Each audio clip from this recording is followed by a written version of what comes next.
Welcome back to Newsday. Thank you for staying with us. Now, Nigeria's highest economic advisory body has expressed concerns over the National Social Register. The National Economic Council met earlier and discussed measures to reduce the effects of the scrapping of petrol subsidy and the exchange rate unification policy. The council recommended that states should be allowed to implement a cash transfer program based on their own social registers. State House correspondent Adeswa Marwan reports that the body also proposed a cash reward policy for public servants for 6 months. It's the second meeting of the National Economic Council chaired by Vice President Kashim Shettima under the Tinubu administration. Amid surging inflation and petrol prices, the inevitable focus of discussions was on the palliative measure to ease the impact of subsidy removal. The Council received the report from the subcommittee set up at its inaugural meeting, proposing measures, including allowing states and grassroots governments to implement a cash transfer program. The states, that are better positioned to do that enumeration so they can ensure the integrity of the social register.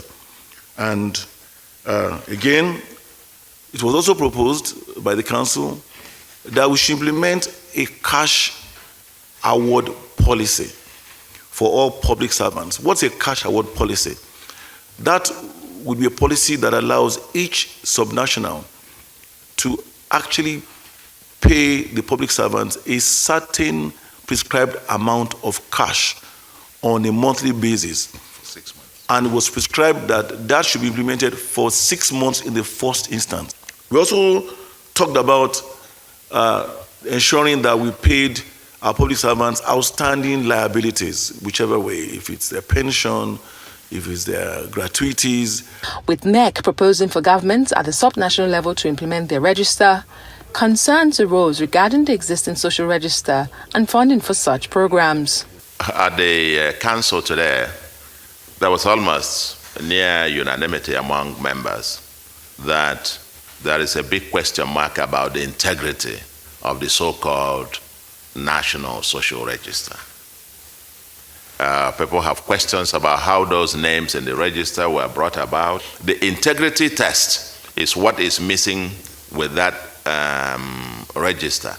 This is stress testing it, and we think that we need to go back to the drawing board. And if you are delivering any such national or federal program from Abuja, it needs to be delivered via the constituent governments that are there at the roots, and each will now generate using their own formal and informal mechanisms to generate a register that is comprehensive, that is, meets certain criteria that you can stress test, and you can call out the people in the village and everybody will confirm that these are the vulnerable people. And we did highlight as well that there is quite some fiscal surplus that will be coming to the states and local government and the federal government.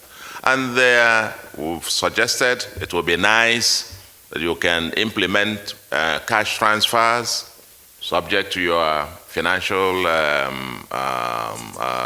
capacity.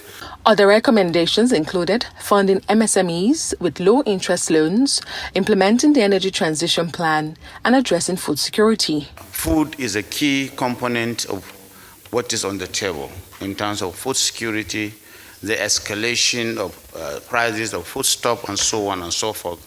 And it was gladdening because NEC engaged with NEMA, with the CBN, and indeed with the Ministry of Agric. And we have some buffer stock that is already there with NEMA, and the Council has directed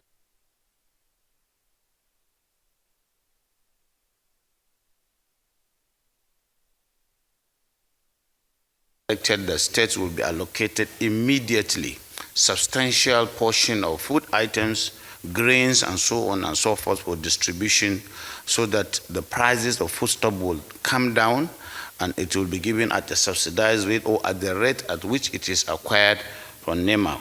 There's also a fund burner that we believe that once that happens, because when you look at the percentage of civil servants or public servants in every state, they are just a trickle. But these kind of measures would also ensure that these interventions trickle down to MSMEs. The meeting also mentioned the possibility of negotiating a new minimum wage over time, while clarifying that the allocation to be shared between federating units for June would be around 900 billion naira, not the speculated 2 trillion naira, to moderate its impact on the system. Overall, the Council emphasized the need for all tiers of government to be responsive to the people's sufferings and address the cost of governance. They also stressed the need for balanced investment for sustainability. It is left to be seen how quick and how far these proposals by the National Economic Council will move the needle for suffering Nigerians. From the Presidential Villa, Adesuwa Omoruan, Arise News. Let's now join Arise News analyst Dayo Sobowale as he provides more perspective on the move by the National Economic Council to reject former President Muhammadu Buhari's National Social Register over integrity concerns and the need to compile a new one. Mr. Sobowale, thank you so much for joining us on Newsday. It's a pleasure being here, as usual. Good afternoon. Okay, so your thoughts on the National Economic Council rejecting President Buhari's National Social Register over integrity issues. Is it enough, to reject it? Shouldn't there be a probe of the conditional cash transfer of the past administration? I'm not interested in the probe. Get me now? I'm shocked that they are rejecting the register. Because in my preparation for this debate, as it were, I stumbled on an interview of a former National Social Net Coordinating Office, manned by a National Social Net Coordinator. You get me? Implementing a national social net program of the Buhari regime. This regime is an APC regime. It's not a PDP regime. Even in times past, in fact, let me tell you this. Information I gather, that is the Nigerian social register they are discarding is the biggest in the world. With 50 million people below poverty line identified in it. And the data there were not collected from the states. They were collected from the banks, National Identity Card Program, NEC, so a collation. So you have a body of data that just needs to be mined. You know what is called data mining? Sifting. And the United Nations DP program for women, World Bank, they have all come anytime, Lumelu Foundation, anytime they want to dispense money, they use this register. So how can people now come and say they can't start again? They have to use the data we have. All they need to do is data verification. You get me? Or data authentication.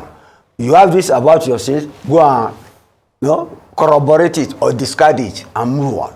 But to talk as if you don't, they say that social register is the biggest in the world. Used by the United Nations, used by the World, and that even during COVID, even the Nigeria Statistics Bureau has information there. So how can you now come and say you doubt its integrity? And the states should start their own. Do we have time for that now? So honestly, I have reached a conclusion now that it is better one does not criticize this government too much, but one can help them so that they don't, before they kill all of us. Do you get me now? Because time is of the essence. People need palliatives. Now, the body of data that is available, you said they should throw it away. It doesn't make sense. And I'm shocked that the person making the announcement is a professor of economics, Soludo himself. It is not on. We have a grand database that can be mined. From that this NASCO, they say, okay, as at 2020, you get me, 40.1 Nigerians were below poverty line. You get me? And after COVID, 10 million follow them. So for a population of 200 million, so you have 90 million Nigerians living below poverty line. And the register is there. They even have a rapid response squad. In that NASCO, so that if there's an intervention and if there's any problem, they whatever data they gather, they add it. Mr. Sobowale, I definitely hear you saying that the approach should be verification of what's on ground. Data mining. But in the event that your advice falls on deaf ears and they start from scratch. I've done my patriotic duty. Indeed, you have. In the event that your advice falls on deaf ears and they proceed as they have made known, can you give us a sense of what the time and resources that will go into a fresh exercise would mean for everyday Nigerians? I don't have to give you any analysis on what I don't believe in. I've told you what is on the ground. Let them find out whether there is a national, it's an extension of their government, National Social Net Program. There was a coordinator. They have offices all over the country. They were under the auspices of Federal Ministry of. Let them go back and find out if that office exists or not. You get me? Otherwise, where do you start? You start gathering data now. When all you need is data distribution, payment system. What you need is a payment system that is authentic, you get me, and secure. It's like when a bank, when we started electronic banking, you have your manual database, then you bring in a software. This NASCO program that I mentioned, they use satellite imagery to map out the country. They know where the urban areas are, where the slums are, before they compile this data. And they just one meeting, they discredited it. It's not done. Government is a continuum. You were all here when towards the end of the Buhari something, they were using our contracts, and I said, look, it doesn't mean they are fraudulent because the next government will take over. Now, in the midst of an emergency, when all we need is data mining and payment system to get palliatives to people. Now, Mr. Sobowale, some analysts believe that the poorest of the poor have not been, captured in the National Social Register because majority of them are unbanked. So what happens to those ones? That is what Soludo, you are echoing what Soludo said. I don't buy that. You have ignored what I've said. Let them go and find out whether there was, a national social, Oshibadi was in charge of that. You can say, at the very worst, what they are trying to insinuate now is that they are maybe fraudulent, but that is not the issue. The implementation does not, the implementation does not disgrace the integrity of data collection. The United Nations uses it. All over the world, they use it. And are we saying we don't trust the statistics from our Bureau of Statistics? We don't trust the information for National Electricity Program and all the others say, no, it is bad. To just discredit government in one day, and it is the same government. Supposing it has the PDP, they will say it's because, yes. And even in my research, this NASCO said the problem they had was like this. When an opposing party takes over government, then decide. But he said with the Pharisees and some states, eventually they got used to it. Well, so it's data mining, verification, authentication. I definitely not to throw away the baby with the bathwater. I definitely hope that the authorities are listening and would, go for your approach. Thank you so much, Arise News analyst, Mr. Dayo Sobowale. It's always a pleasure to have you. Thank you.